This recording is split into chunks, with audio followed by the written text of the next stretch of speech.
Welcome back to another race day vlog. I swear I've been working on a racing terminology video for you all. Honestly, I had filmed it and I was like looking through it, and there was just this one section in the middle and there was a section toward the end. I was like, it's just a little too jumbled, a little too chaotic. I need to redo it. It makes sense in my brain, but like, I don't know about neurotypical people brains. So I was like, I just need to redo it. And I haven't done that yet. So it will be here eventually. In the meantime, we're going to go back to Belterra for Peach again. It's been about 31 days since her last race, which clocks. This freaking, so again, one of those things, we were like, we had thought it was going to cancel. They thought it was going to cancel. I had been told up and down, they're going to cancel Saturday. They're going to cancel Saturday. And I was like, are you sure? They haven't announced it yet. And they're like, they're going to cancel. They did not cancel. So this has been a reoccurring theme here. They canceled Friday due to the heat. And I know Ellis and Colonial is also currently canceled for today because of the heat. But I know Belterra and down here in Lexington, we got a wave of rain and storms. And so it kind of cooled everything down. So they're going to run. Now, she was supposed to go a mile on the turf again, but because it rained, they took it off the turf and put it to the dirt. They tend to do this to preserve the track surface. So she's ran on the dirt before. I honestly need to go back and double check because I was like, in my brain, I was like, I'm pretty sure she went 5 or 6 furlongs on the dirt, like first or second outing. And she did okay. It wasn't bad.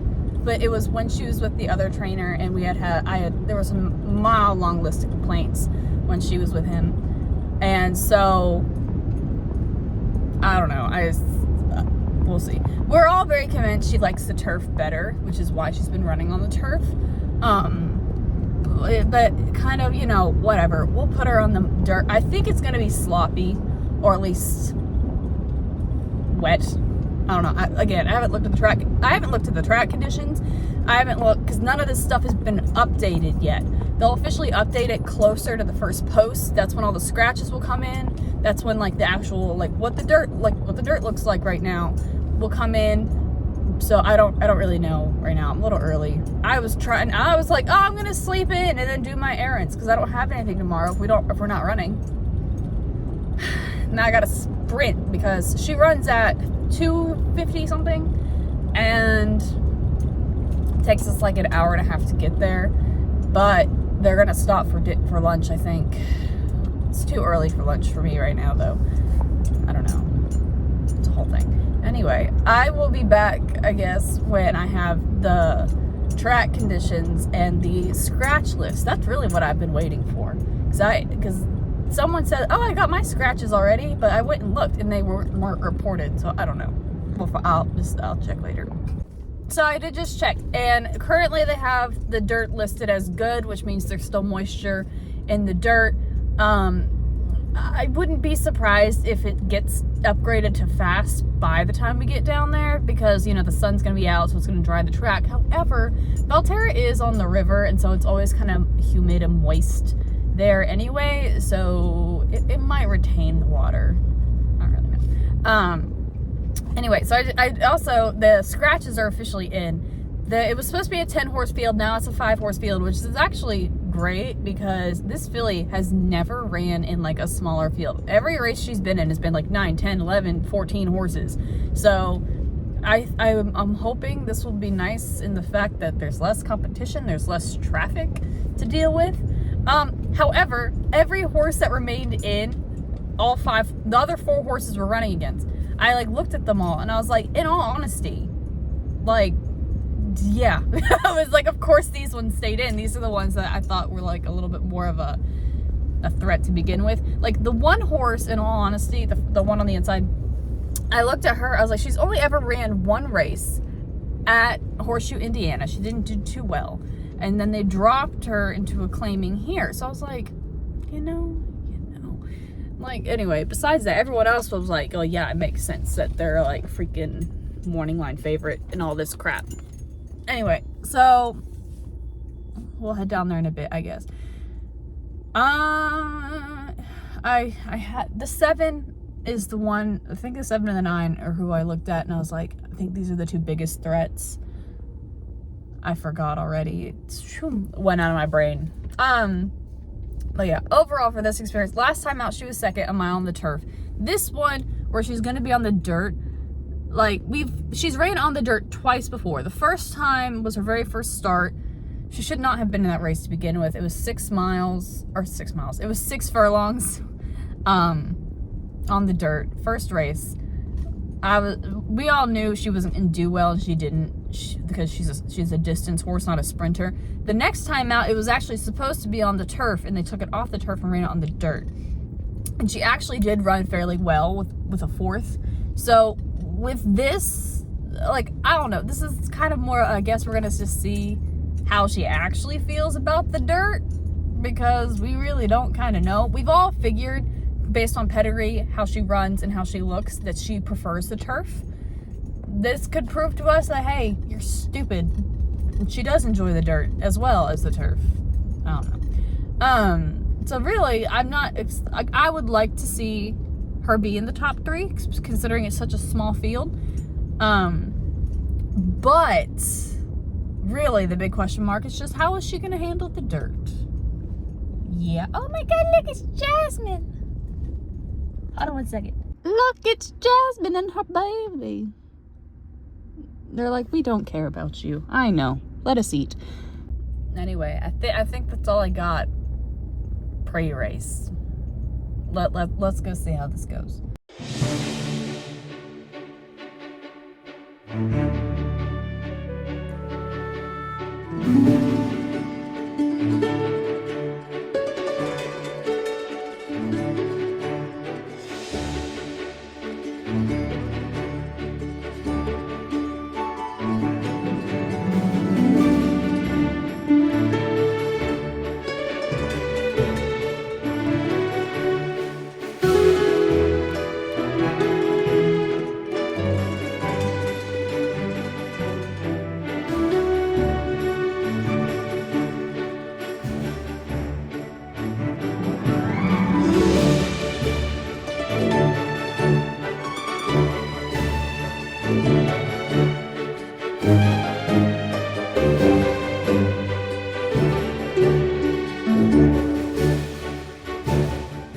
They're at the post.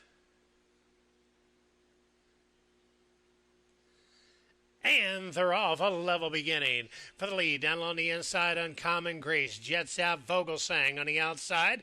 Farther out, Gracie's Kitten. Dropping over the rail is Anna Peach. And trailing the field, that is Macy's Gemstone. As the field makes their way into the first turn, Uncommon Grace shows away by a length and a half. Vogelsang lays in second. Anna Peach tucked in neatly along the rail in third. On the outside, Gracie's Kitten staying out of all the trouble, only about 3.5 out of it, and trailing the field, that is Macy's Gemstone. Opening quarter on the board of 24 and 2 as they run down the Belterra backstretch. Uncommon Grace shows away, still by a length and a half. Vogelsang comfortably placed in second. Along the inside is Anna Peach in the gold cap. To the outside, Macy's Gemstone, and tucking over to the rail, that is Gracie's Kitten. As they continue down the Belterra backstretch, still with the lead is Uncommon Grace showing away. A half on the board of 49 and 3. Uncommon Grace leads by 3 parts of a length. Vogelsang is a major danger on the outside against the rail. That's Anna Peach. To the outside, Macy's Gemstone's only about a length and a half out, and 4 to the trailers, Gracie's Kitten. As they approach a quarter pole and set down for the stretch drive, Uncommon Grace and Perriott still on the lead. Down against the rail, Anna Peach is begging out for room. Anna Peach needs it in a hurry as they set down for the stretch drive. And with the lead is Uncommon Grace, but company's coming in the form of Anna Peach. Anna Peach and Rolando Aragon goes to the right hand of stick, opens now up by 4, make it 5, and Anna Peach is long gone from here. It's going to be Anna Peach, and they're not going to get her today. Running second, Vogelsang, rounding out the try. So fun fact of the day. 2 years ago today at Belterra, Ain't Straight broke his maiden, and now today it was Peach's turn. She ran so much better. basically with every race, she's just been getting more confident. Like the little light bulb moments are going off. And that's all we ask for, is just them to try and hopefully do well. Like they don't have to win every time, but it is nice when they do occasionally. I'm going to break down the race a bit and then I'll talk about what the plan is afterwards. So as you see, they definitely shortened the field. It's supposed to be 10 horses. Now it's only 5. She's the 4 horse. She never really does break too fast. This is probably the best she's broke.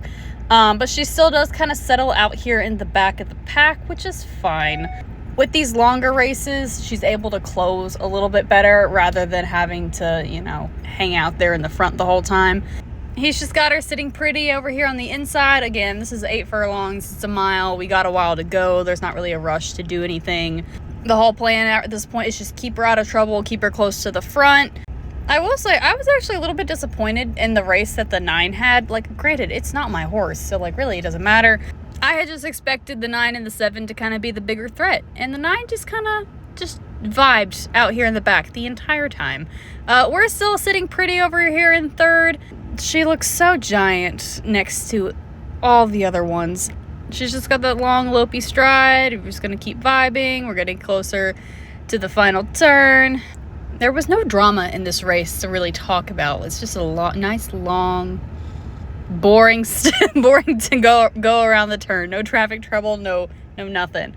Here they go. They're going into the final turn. Again, he has not asked her yet at this stage. He's kind of waiting for an opening. He knows there's one coming in, either between horses or up on the inside. He asked her just a smidge there to go past the 7. She's going to come up here around the turn, and she's going to take over the 1 pretty easily. And she's just going to keep on going. At this stage, I thought the 8 might put up a little bit more of a fight. But he just didn't have the horse to close, I guess. And she just really made it look like a walk in the park. This was so much better. This is just nice, easy, professional. So for the plan for her next race, now that she broke her maiden, she can no longer enter maiden races. She has to move up, which more than likely is either going to be just straight claiming, will be a starter allowance, or an allowance is kind of her next options because she's not stake material. You know what I mean? Or at least not at this stage. So the discussion was we can either A, keep her kind of at the same level of claiming, or B, move her up a level, which is kind of what we're leaning at, like move her up a little bit in price, or kind of if there isn't anything that we find of interest, there's always the option of a starter allowance. But more than likely we'll just kind of move her up. Like right now she's kind of at like this level of race, so we'll just move her up a little bit of a hair and see how she does. She's definitely getting more confident. What is the Dalmatian doing? Definitely getting more confident. She's figuring it all out. She's looking better. And honestly, when she came out of the race, she didn't even look tired. She looked fine. She looked great. So that's all good things. I don't know what the Dalmatian's doing. Anyway, I'm gonna go check on my children really quick, and I guess we will see her in about 3-4 weeks. Or maybe a smidge more. We'll see. I promise I will get that stupid terminology video out for you all eventually. So, and until next time, I will see you then.